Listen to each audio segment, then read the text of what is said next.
మామూలుగా drunk and drive కేసులలో ఏమన్నా ఫైర్ వీల్ వస్తే లీడర్లు పెద్దగా పట్టించుకోరు. డ్రంక్ అండ్ డ్రైవ్ తప్పే కదా అని వాళ్ళు కూడా ఆలోచిస్తుంటారు.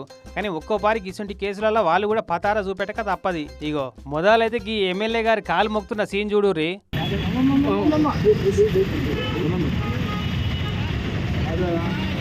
మరి వీళ్ళు ఇట్లా ఎందుకు మొక్కుతున్నారంటే నెల్లూరు జిల్లా వేదాయపాలెం సర్కిల్ ట్రాఫిక్ పోలీసు వాళ్ళు డ్రంక్ అండ్ డ్రైవ్ చెకింగ్ చేస్తున్నారట. ఈ అంతలనే వీళ్ళు పోతుంటే ఆపి మూతిలా పైప్ పెట్టి చూస్తే మందు కొట్టి నడిపిండని తేలింది. ఇక బండి ఆపి పక్కకు పెట్టించి 10,000 రూపాయల ఫైన్ కట్టమని చెప్పిరట. ఇక అన్ని పైసలు మా కాడేడున్నాయి సారు అని ఎంత బదిలాడినా బండి ఇయ్యమన్నారట. ఇక లాభం లేదని ఎమ్మెల్యే కోటంరెడ్డి శ్రీధర్ రెడ్డి సార్కు ఫోన్ కొట్టి మాట్లాడిందట ఈ ఆడామే.